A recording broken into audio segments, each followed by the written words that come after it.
Hi, everybody. Welcome back to the Women in Comedy 1890 to 1950 conference. I'm very delighted to welcome us all back for the keynote speaker after a day of really intense, excellent panels and conversation. It's going to be a really nice way to tie up the intellectual part of the day. I'm Noreen O'Connor, and I'm the president of the Elizabeth Von Arnim Society. We, as the society, are the organizers of this event, which goes well beyond Elizabeth to think about the voices of many women writers. Today for the keynote, it's my great pleasure to introduce our keynote speaker, Margaret Stetz. She is the May and Robert Carter Professor of Women's Studies and Professor of Humanities at the University of Delaware. And she's published more than 120 scholarly essays on literature, art, material culture, film, humor, and feminism. Her books include British Women's Comic Fiction, 1890 to 1990, Not Drowning But Laughing, which has been reissued by Routledge. We were just talking about that. So it's one I think is on many library shelves, is also available in new editions, telling us, I think, how important that publication is. Further publications include an edited volume of essays on World War II military sexual slavery and a catalog of late Victorian portraits. She's also curated a dozen exhibitions of art. It's the 120 essays that I think, but curating exhibitions over a dozen of art and print culture at museums and libraries here in the US and in the UK. And currently, she has just mounted an exhibition with Mark Samuels Lasner. She's co-curating, and it's called Aubrey Beardsley, 150 Years Young. It just opened on the 8th of September at the Grolier Club in New York City. I intend to drive out to New York and see it as soon as I can. I'm really delighted. Also, in the chat, Rich has just added for the panelists the link to the website for that exhibition, and you can go to the full online version of it and take a look. So her keynote today is titled Ptomaine Street, Carolyn Wells, and Long-Form Parody. We're delighted again to welcome you, Margaret. Oh, first I'd like to thank all the organizers of this splendid conference, Noreen O'Connor and Nick Turner and Jennifer Shepard and Isabel Madison and the Elizabeth Von Arnim Society as a whole. And also thank you, Rich Handcuff, for the tech support.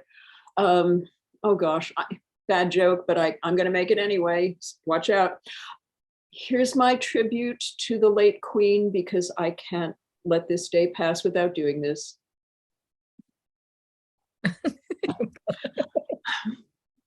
Okay. Done it. On occasions such as this, when I have the honor of being asked to address a group of scholars in a way that will touch on all of their interests, two things happen. First, I panic. Then I think about Virginia Woolf. And may I have the first image, please? Sure. Ah, there she is, and she's laughing. Sorry. I had COVID. My long COVID is that every so often my voice goes or I start coughing. So you're going to have to put up with this, please. Thank you, COVID. One of the most politically powerful works of the modernist period was also among the funniest. Virginia Woolf's feminist polemic, A Room of One's Own. I'm sure everyone here can recall some of its high comic moments, especially from the introductory sections, whether the scene of the absurd encounter at Cambridge University with a disapproving beadle who shoos the narrator away from the turf and onto the gravel path, or the description of a depressing meal served at a cash-poor women's college, where dinner is followed by custard with prunes And here comes my dreadful Virginia Woolf voice.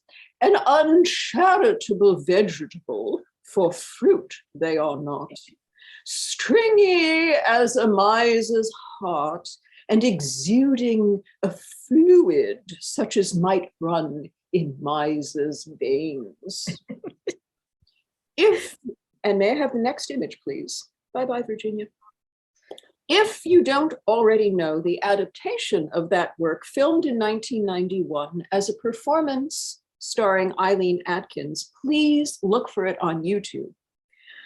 Atkins' delivery gives full weight to Woolf's dry wit as a tool for awakening the audience's consciousness to the gendered injustices of everyday life.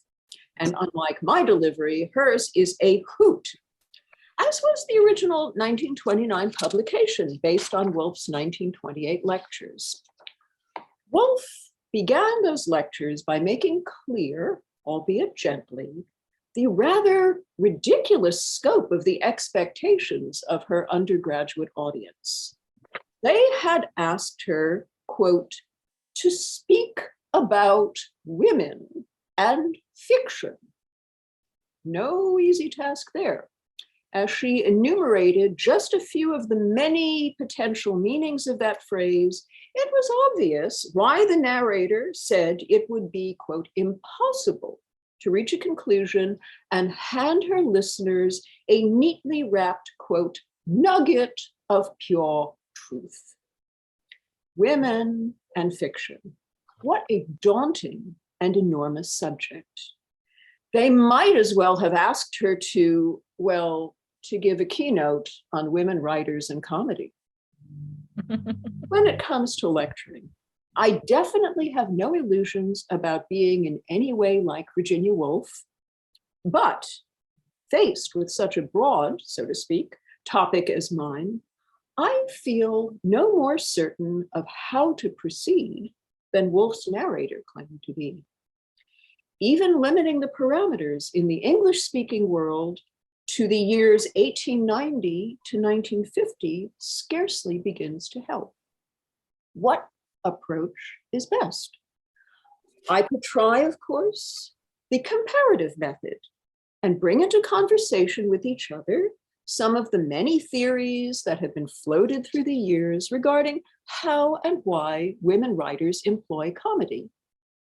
But the result would be rather like that superficial and unsatisfying march through time, accumulating a list of important names that Woolf proposes and then dismisses. Quote, a few remarks about Fanny Burney, a few more about Jane Austen, a tribute to the Brontes and a sketch of Haworth Parsonage under snow, some witticisms, if possible, about Miss Mitford, a respectful allusion to George Eliot, a reference to Mrs. Gaskell, and one would have done.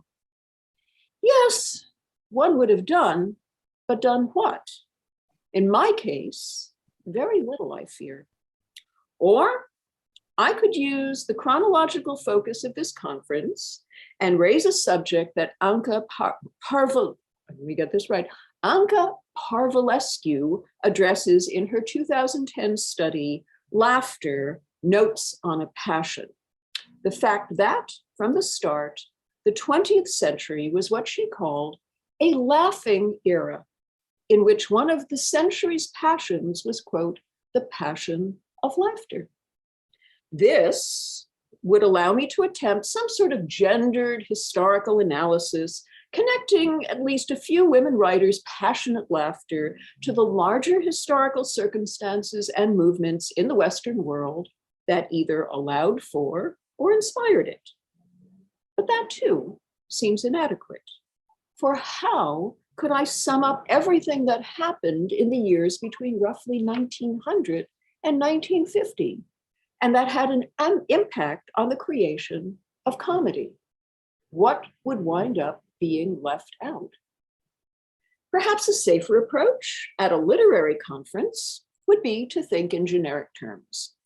That might lead me to open with Marianne Rischel's observations in her Writing Humor, Creativity and the Comic Mind from 2002 about a significant change before and during the period discussed at this conference, when, quote, other genres competed with theater for the nomenclature of comedy quite successfully, and the 20th century continued the shift in the meaning of comedy away from its exclusive identification with the stage, end quote. I could, therefore, offer a short survey of some of the many forms in which comedy by women appeared and was circulated, from verse to fiction, to screenplays for films, to cartoons and comics in periodicals, and even essays, such as Woolf's A Room of One's Own, concluding, of course, with the idea that gender made a difference in the handling of these genres and in the audiences that they were meant to reach. But all that seems obvious, self-evident. Why, bus going by, this is an urban neighborhood. Why would you need me to elaborate? There is also the topic-based technique for organizing a keynote talk. Here, I might go back to something like the Penguin Book of Women's Humor, which Regina Barreca edited in 1996. This was a mass market paperback anthology in which she included short comic works and excerpts from longer works by many of the women writers who fall within the conference's parameters. Juna Barnes, Elizabeth Bowen, Stella Gibbons, Zora Neale Hurston, Nella Larson, and on alphabetically to Virginia Woolf. So I could, for instance, take up any of her pronouncements from the introduction, such as the nicely tongue-in-cheek one that women's humor is, quote, about life, death, sex, work, families, politics, social custom, and shoes, end quote. And go about applying it to a selection of texts from the end of the 19th century through the middle of the 20th. Where do we see women writers creating comedy about life, death, et cetera, and or about shoes? That would fill my 40 or so allotted minutes, but it would also seem awfully mechanical, merely trotting out examples of works that illustrate each concept. Another option might be to focus on what, despite the inclusion in the Penguin anthology of work by Black women writers, such as Hurston and Larson, the editor's seemingly comprehensive list might have omitted. Instead of beginning with Regina Barreca's overview of topics, I could open with Daryl Cumberdance's introduction to her 1998 Honey Hush, an anthology of African-American women's humor. There, she emphasizes not universal subjects such as life and death, but rather the, quote, shared experiences specific to Black women that are the basis for their comedy. As she notes, quote, on some levels, it is strictly in-group humor. Thus, although, quote, occasionally a selection simply reflects on the human condition, end quote, it does not do so often. Instead, quote, this body of humor represents that special perspective on ourselves, our race, our gender, our family, our community, our nation, and our world, end quote, that, quote, reflects the spirit of African-American women, end quote. I could begin by looking closely at the comic writing of Black women in the US during the first half of the 20th century, then show how it differs from work by white women contemporaries. The function of my talk would be to prove the importance of always thinking intersectionally, and in humor studies, paying attention to race alongside gender.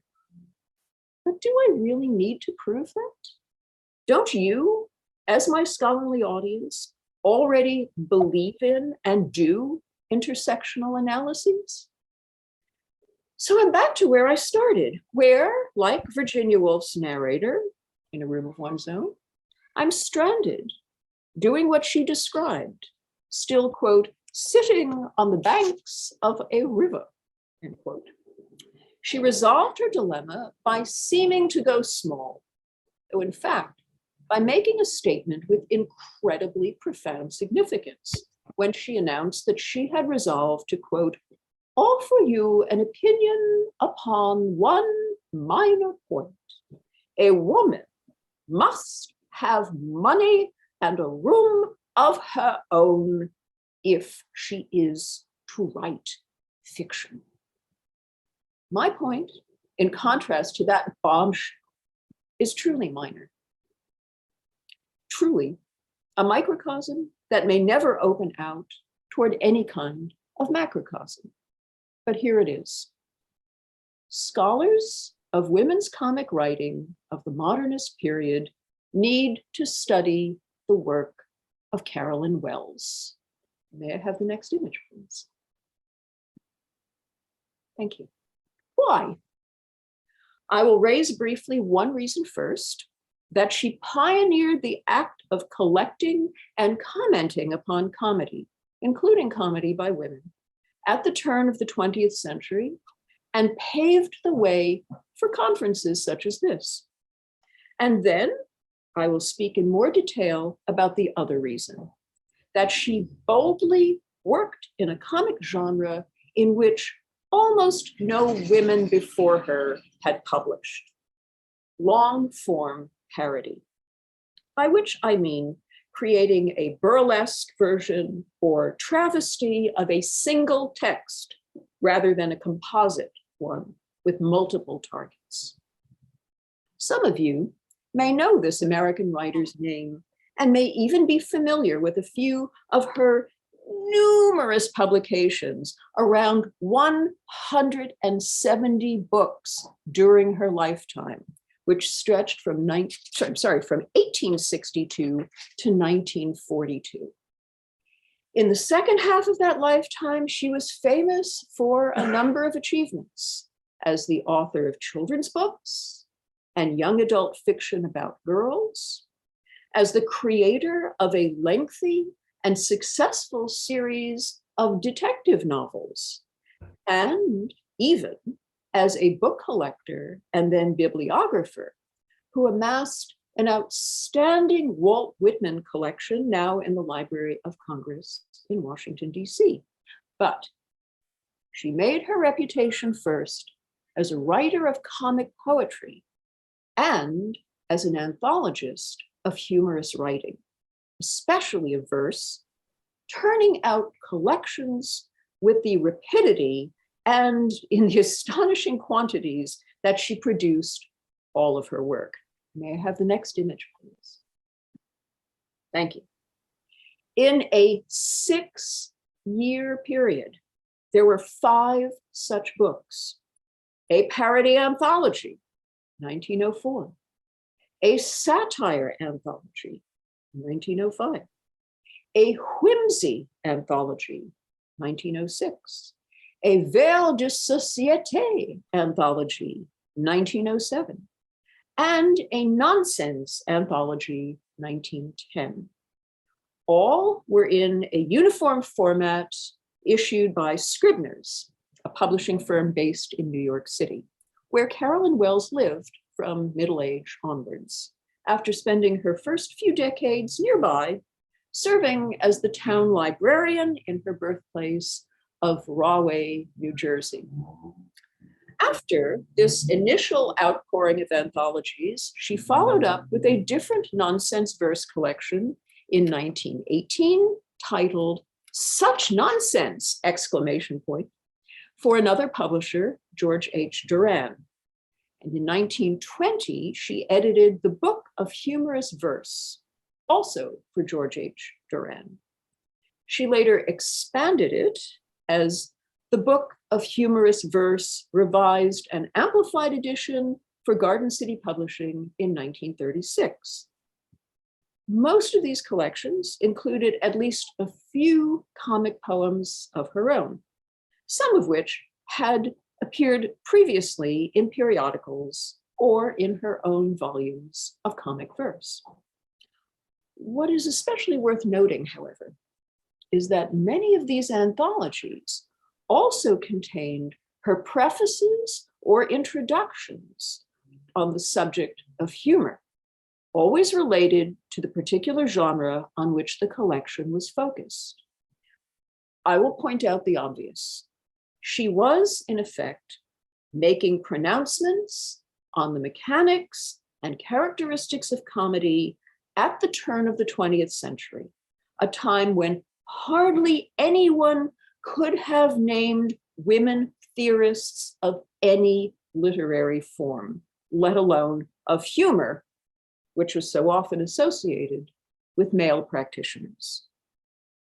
She was, to make matters worse, an upstart American woman, one who lacked even the imprimatur of a university education, during a period when the comic had been defined in works by men of enormous prestige, such as George Meredith in Britain and Henri Bergson in France.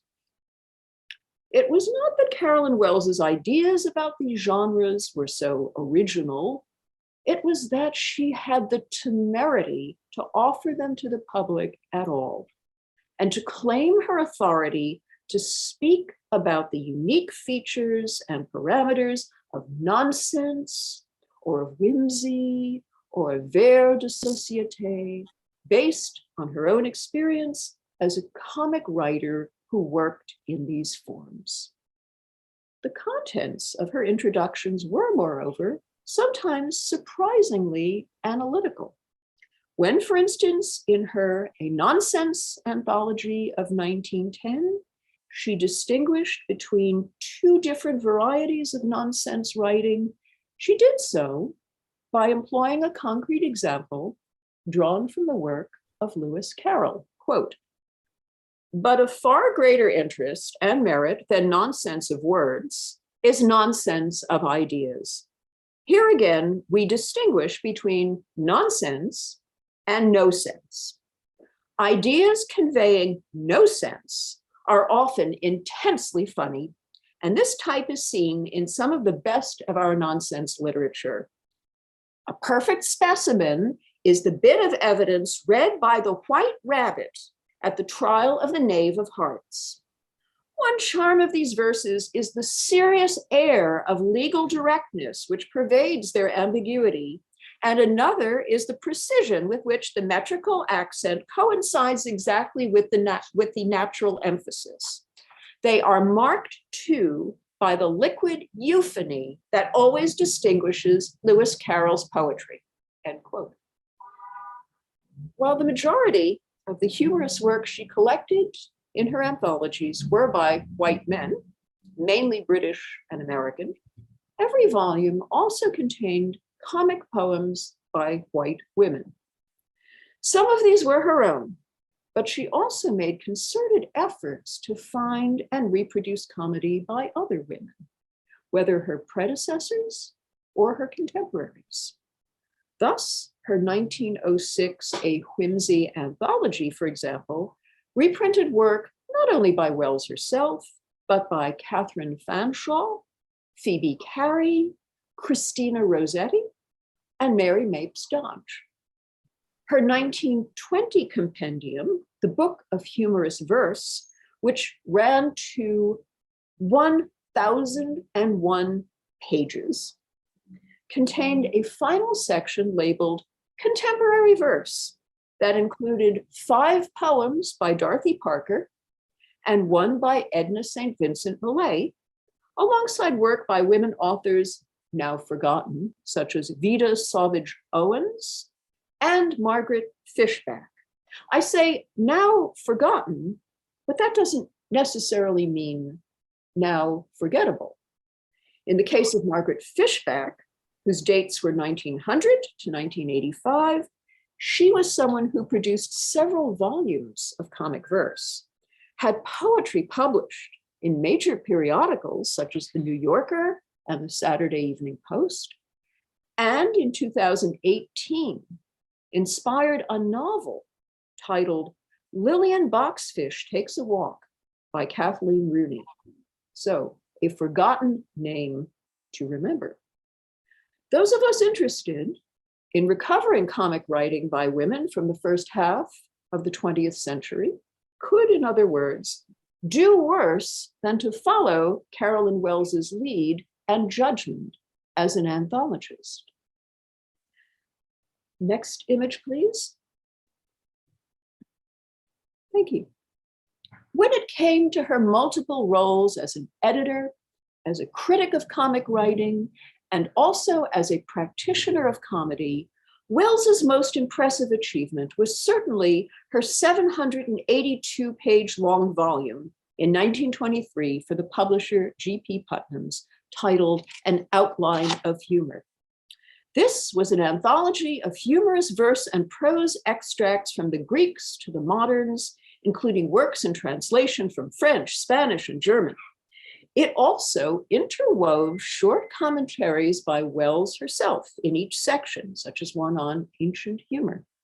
Of these, the most significant was her 17-page introduction, in which she surveyed theories of laughter from Aristotle to William Hazlitt, doing so at a time when no histories of comedy were being produced by women. But this volume was no mere historical reference work. It was also, most remarkably, a parody, targeting a specific predecessor text. I can think of nothing comparable, nothing that spanned two such very different genres simultaneously. May I have the next image, please? 3 years earlier, Carolyn Wells's British contemporary, a writer famed for his own ready wit, H.G. Wells, had enjoyed having a bestseller late in his career with The Outline of History. It began with the origins of human evolution and covered everything from the Neanderthals through the aftermath of the First World War. Clearly, Carolyn Wells was amused by the notion of an author indulging such outsized ambitions, aiming, even with tongue in cheek, to encompass and offer opinions about all of human history, as H.G. Wells did. And clearly, she was equally amused that her surname and Herbert George's were identical. If one Wells could do this, then so could another. She made the parodic nature of what she was undertaking obvious by echoing the original subtitle of H.G. Wells's volume, which was, quote, "Being a Plain History of Life and Mankind." For her Outline of Humor, the subtitle she created was "Being a True Chronicle from Prehistorical Ages to the 20th Century." The mockery, gentle though it might have seemed, was not leveled at history texts in general, but at Wells's bestseller in particular. It was therefore an example of what I am calling long-form parody. In such cases, the target isn't a category of literature, but a specific work that is itself a separately published book. And the parody takes the form of another separately published book, if not of equal length, then at least of substantial length. If we're looking at the period from 1890 to 1950, we'll find that long-form parodies were extremely rare, perhaps chiefly for commercial reasons. They required publishers who were willing to invest in a book that made fun of only one other book, and who believed that there was a sufficiently large audience of potential purchasers willing to read such an extended joke and, of course, to pay for it. But if long-form parodies were scarce in general, long-form parodies by women authors were even scarcer. Nevertheless, before creating an Outline of Humor, which proved groundbreaking in combining a parody of H.G. Wells's Survey of History with the anthology form, Carolyn Wells had already experimented successfully with two other variations on long-form parody in 1912 and in 1921. She added these works to her extensive list of short-form parodies, which took the shape of dozens upon dozens of parody poems that made fun of individual works by everyone from Edgar Allan Poe to Rudyard Kipling. Earlier, Wells had even turned a lengthy parody poem into a separate publication in book form with her 1906 Rubaiyat of a motor car, issued by the firm Dodd Mead, about the joys and woes of owning and driving an automobile. It was a poem that led up to the lines, quote, "The moving motor speeds, and having sped, moves on. Nor all the cries and shrieks of dread shall lure it back to settle damage claims, not even if the victims are half dead." This was a marvelously wicked and self-consciously silly revision of Omar Khayyam's famous pronouncement, "The moving finger writes and having writ moves on." Like all good parodies, of course, Rubaiyat of a motor car was funniest to those who knew the original. Next image, please. Thank you. At this point, however, I prefer not to speed ahead like a motor car, but to apply my own brakes and squeal to a halt for some definitions. As I have raised the subject of parody, it might be useful to clarify what that means and how it differs from other comic methods. Here, I will turn to two sources and let them do my work for me. The first is a study from the year 2000 by Simon Dentith, titled simply Parody. There, Dentith tells us that, quote, "Parody involves the imitation and transformation of another's words and is part of a range of cultural practices which allude with deliberate evaluative intonation to precursor texts," end quote. He goes on to make a distinction, however, between, quote, "specific and general parody, the former aimed at a specific precursor text, the latter at a whole body of texts or kind of discourse," end quote. In my discussion today of Carolyn Wells's long-form parodies, I should note that I'm referring to what is here called specific parody, meaning work she created that poke fun at an identifiable individual text and, moreover, that achieve comparable length and were issued in a standalone publication format, just as the originals were. Simon Dentith later raises another interesting point regarding what he refers to as the parodic paradox, by which he means that, quote, "parody can act to preserve the very forms that it attacks," end quote.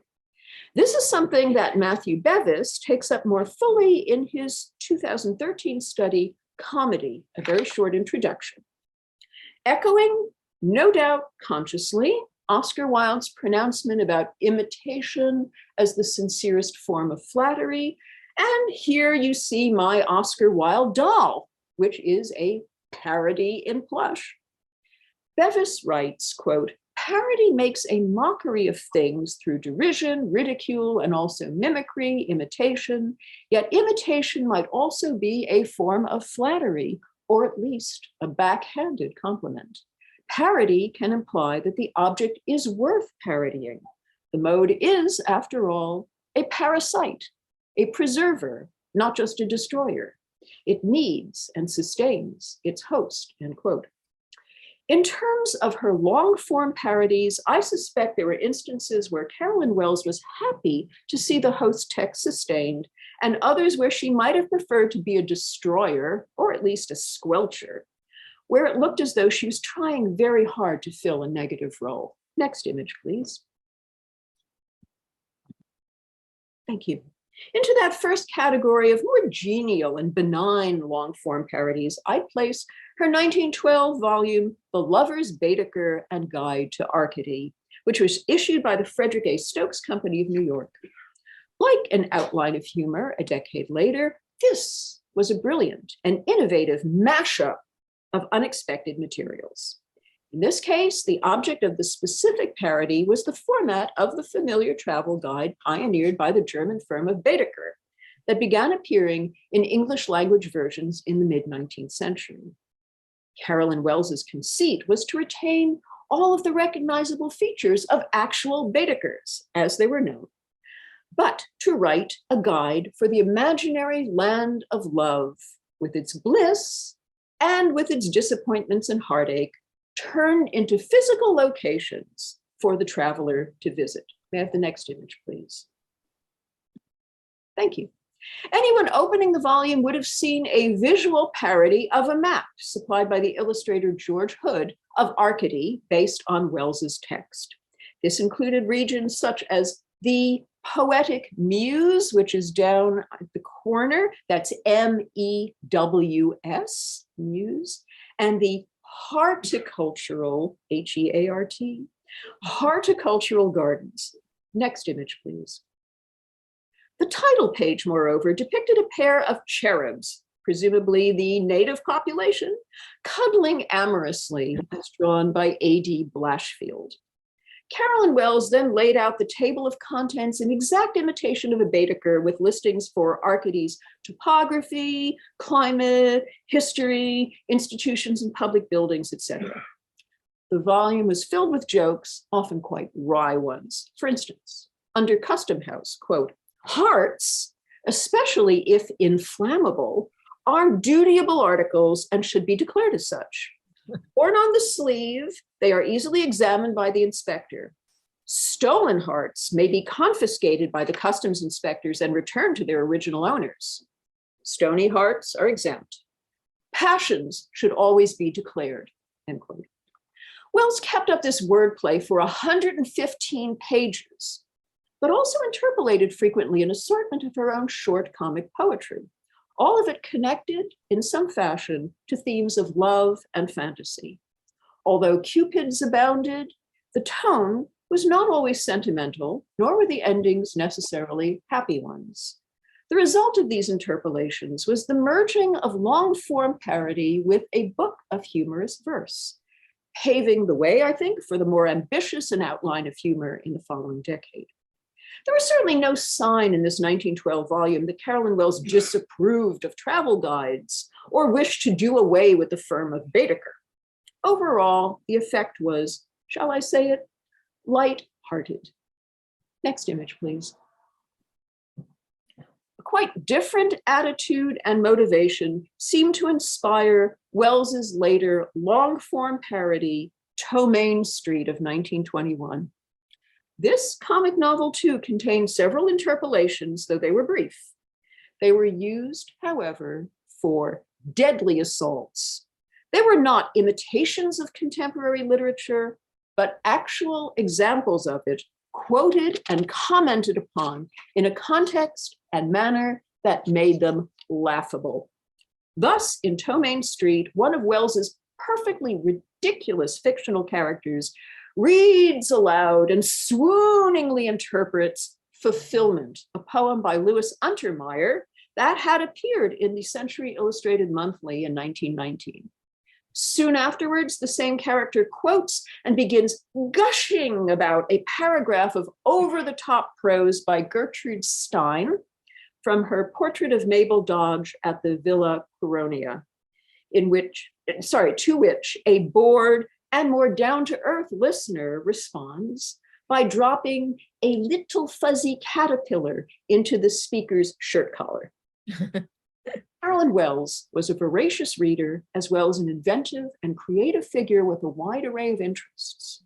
Yet, perhaps surprisingly, she was also highly opinionated and hostile, both to the continuing influence of late 19th century literary movements such as aestheticism and decadence, and to their antithesis, the new modernist art that was arising around her on the New York scene in the 1910s and 1920s.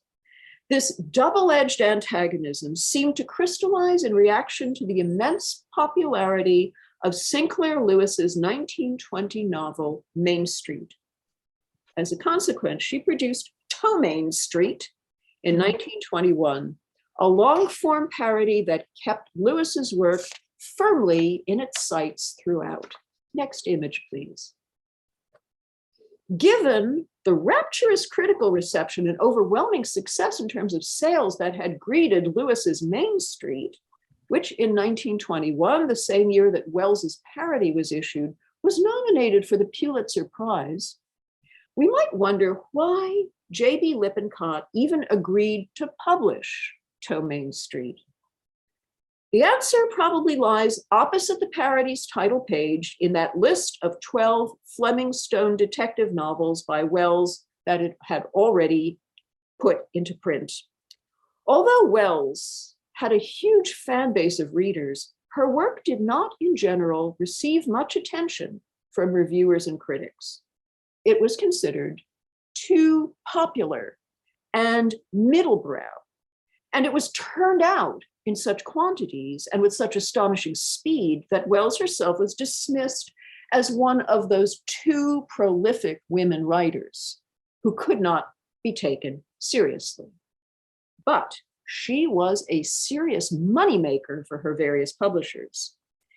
If therefore the goose that laid golden eggs for the Lippincott firm wanted to honk at Sinclair Lewis, then Lippincott would gladly supply her with a platform for honking. Why did she react so fiercely to Main Street? Lewis's story about Carol Kennicott, a college-educated librarian in Minnesota who marries an older physician and moves to his hometown of Gopher Prairie, where she feels stifled by the provincialism, narrow-mindedness, and absence of aesthetic beauty in the built environment. Why did Wells feel compelled not to take a short jab at it in an article-length parody for a periodical, but to produce a 125-page long comic novel of her own, Ptomaine Street, The Tale of Warble Petticoat? Clearly, there was an element of personal animus. Lewis had depicted sympathetically the frustrations of a young woman facing the Philistinism and anti-intellectualism of bourgeois America and had satirized the small-town complacency of Gopher Prairie. Carolyn Wells flipped that script. In her smug small town, Butterfly Center, all the inhabitants are high art connoisseurs and collectors of artistic rarities, obsessed with beauty with a capital B. They worship Swinburnian verse and Orientalist decor, and they consider themselves above such low tastes as an interest in food. The outsider, Warble Mildew, that's her maiden name, Mildew, Petticoat, newly married to Dr. Bill Petticoat, scion of a distinguished family, the Cotton Petticoats, is proudly fat and unabashedly a gourmand who tries determinedly, but without success, to introduce to the townsfolk plainness, practicality, efficiency, and the pleasures of vulgarity, especially in the form of popular culture, such as Max Sennett's slapstick films. This reversal allowed Wells not only to laugh at what she saw as the lack of nuance in the opposition that Lewis had set up between liberal, progressive sophisticates and the supposedly uncultured, but to lampoon the world of snobbish and self-satisfied highbrows that she knew so well as a New York City-based author. I suspect that she also, whether at the conscious or unconscious level, resented Sinclair Lewis's appropriation of a woman's perspective and assumption of a feminist position in creating his narrative, in effect, cutting out women writers and annexing their literary territory. In the US, at least, Ptomaine Street is available in a free online version through Project Gutenberg. I would love to spend time quoting its deliciously low jokes and puns, its hilarious names for the inhabitants of Butterfly Center. With Butterfly, I suspect a Whistlerian allusion, as the butterfly was J.M. Whistler's artistic signature.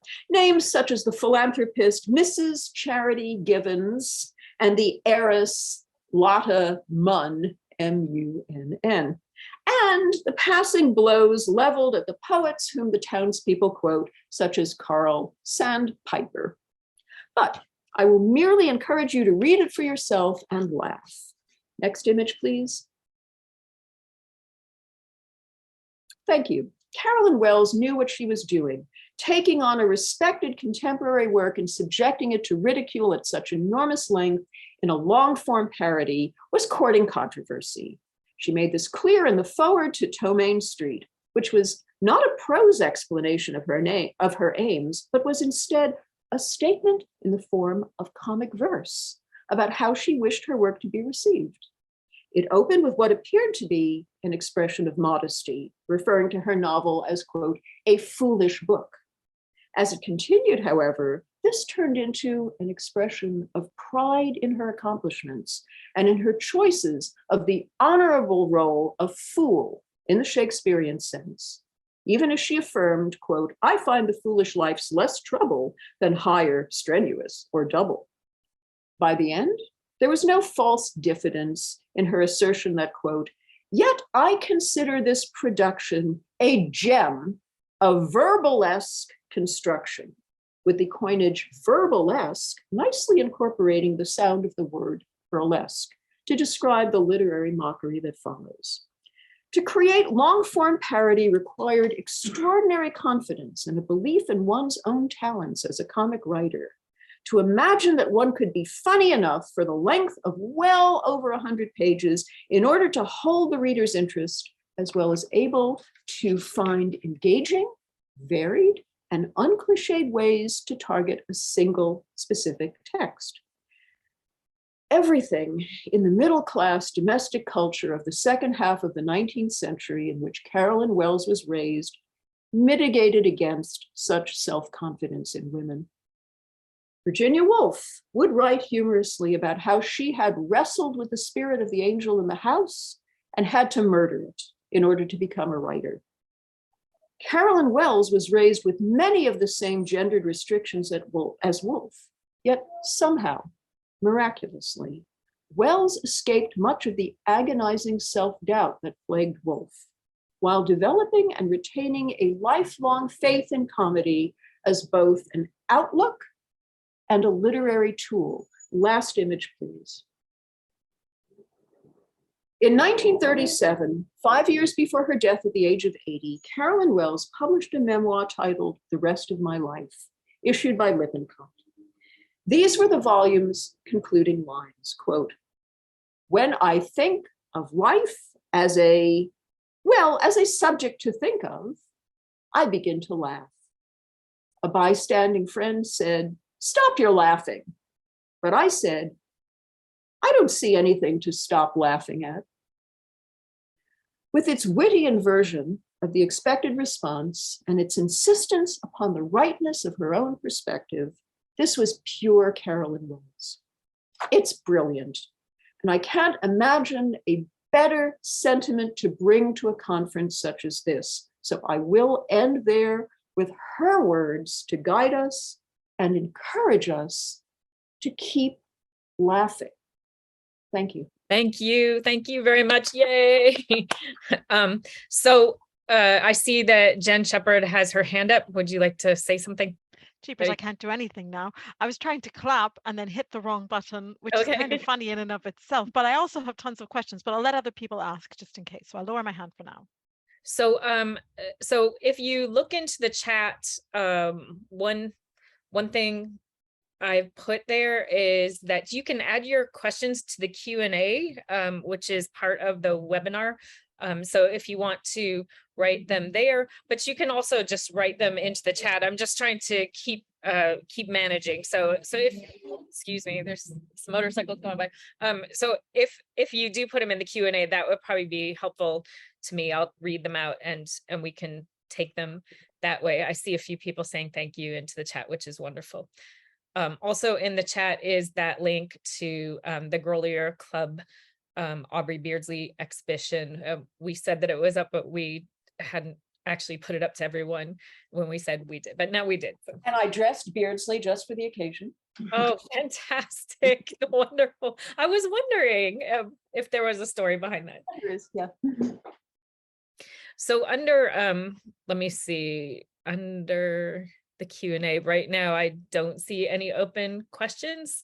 So why don't I turn to you, Jennifer, and she has written out a question first. What exactly is whimsy and what is vers de Société. Well, you have to ask Carolyn Wells because she was the one who used those terms. But she has very specific definitions for what whimsy encompasses and how it is different from nonsense and how it is different from parody. And vers de société, how it comes out of a particular kind of sophisticated cultural environment and what it addresses, et cetera, et cetera.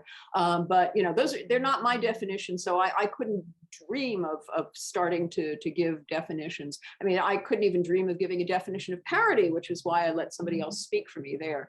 I mean, I'm no dictionary. I'm just a storyteller. Oh, thank you so much. Since the group is fairly small, we don't have to continue running this as a webinar. So Rich said he could let people talk. So why don't we do that, Rich? That would be great. And then people can ask their own questions. We can just add them right here. Oh, and they're adding in. There's still 19 people here. So. Oh, okay. I see Anne's hand. Is that? Yes. That was really, really fascinating, Margaret. I must confess I'd never heard of her. I fear that maybe I may not be the only one. So my question is, how was there an official, serious response to Wells by the authors whom she parodied, or by the critical press? How did you find out about her? Oh gosh. In 1967, when I was 14 years old, I went to a secondhand bookstore in Manhattan on the Upper East Side, and they had a tray of books out front for 10 cents a piece. And I bought Carolyn Wells's parody anthology for 10 cents. That was my introduction to Carolyn Wells. Rebecca Romney, who is working on a biography of Carolyn Wells. Somebody is doing this at last. So there is a small network of Carolyn Wells aficionados. But most of the people who know about Carolyn Wells are not in the world of humor studies. They are in the world of detective stories, mystery studies, because that Fleming Stone series, which ran to an enormous number of volumes, was actually very popular, influential, and Wells also wrote about how to write a detective novel. So those are the people who know more about her. She's also better known in the book collecting world because of this extraordinary Walt Whitman collection that she amassed. So she's kind of a figure who's famous in different places, and we're not the place. But I think that's changing. I've published a couple of things already on her, including an essay in a volume edited by Sabrina Fuchs Abrams, the name of which, of course, escapes me because I published so many damn essays, I can't even remember where they were. But in any case, yes, she is somebody to know about, and much of her work is out of copyright because she was writing and publishing from the 1890s through to the 1930s. So everything from the 1920s and back is out of copyright, and you can find her work on a lot of free websites. That's an excellent way to start. Or just walk into a secondhand bookstore, and often there will be Carolyn Wells books on the shelf. Lots of, oh gosh, lots of young girl sort of comic fiction too, in the Patty series. Patty has a motor car, etc. So yeah, loads of Carolyn Wells all over the place. Margaret, can I ask you a question? I often, when I'm teaching Virginia Woolf and I teach a room of one's own, I feel like first I have to stop students from this idea they have of Virginia Woolf, of this profoundly sort of ponderous person, and say, she's supposed to be, everybody who talked about her said that she was delightful, hilarious, wonderful to have, around. And it seems like Carolyn Wells might have been that kind of life of the party too. Is that what you hear about her? Yeah, and to get back to Anne's other question, I can sort of push things together. Sorry. How did the responses to her go? Yeah, a lot of the writers whom she parodied, especially the poets, really enjoyed her work. So she would get letters from the very poets, the living ones at least. She didn't hear from the dead ones very often. But from the living ones, she would get letters saying how much they liked what she'd done. And because she did not hear much about her work from the serious critics, she really treasured the few critics who did respond positively to her work and the writers who told her that they enjoyed her work. And in that autobiography, The Rest of My Life, she reproduces a number of those letters and critical responses. I think because there weren't many of them, and because she really wanted people to like her work.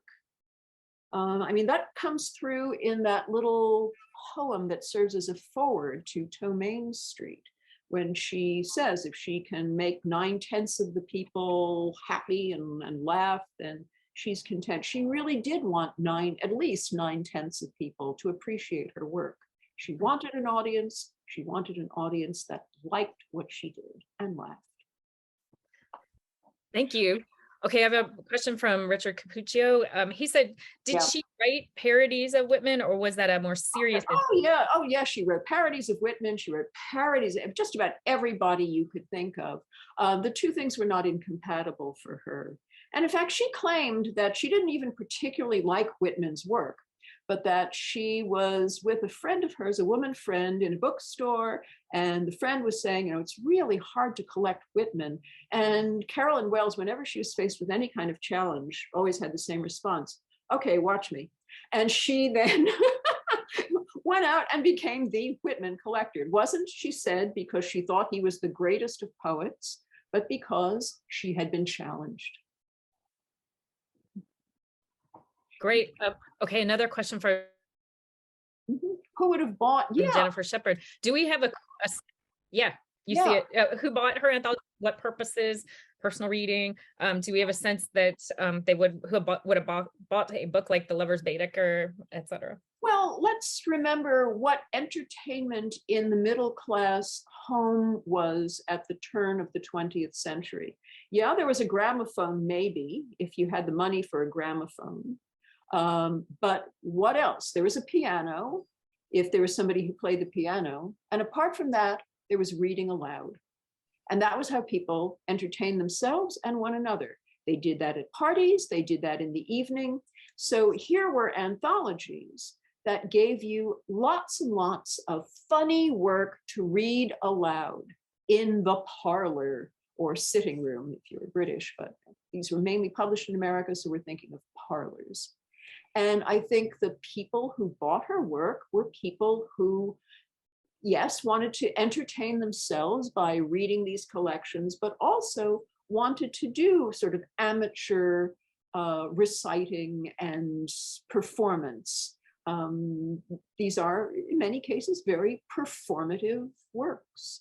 And so something like The Lover's Baedeker has her poems, Carolyn Wells's poems, all the way through, and one sort of short prose work too. So again, you could use that for your own home performance.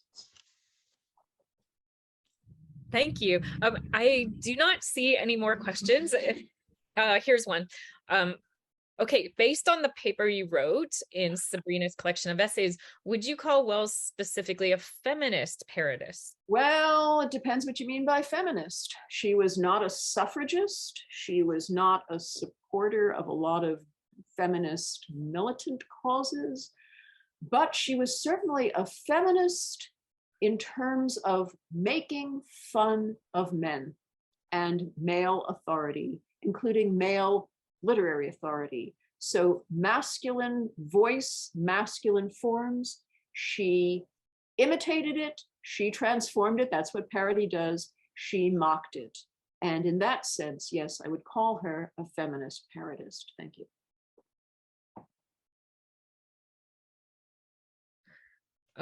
Thank you. She says, if anyone has any follow-up questions, Jennifer Shepard has a question.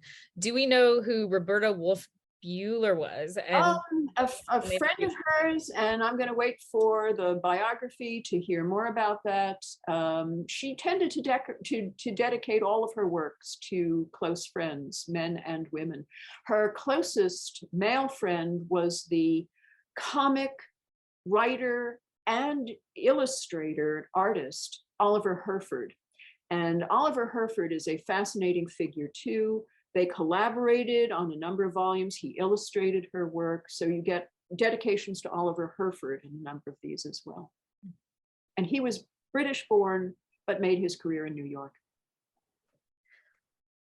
Okay, thank you. Thank you very much. I think that is all the questions, and we are out of time technically too. I appreciate so much your wonderful talk and your generous answers. This is delightful, and I didn't know anything about Carolyn Wells until you proposed this paper, and we said, couldn't you come and give this as a bigger talk for us? I'm so delighted we got you to do that. That's so wonderful.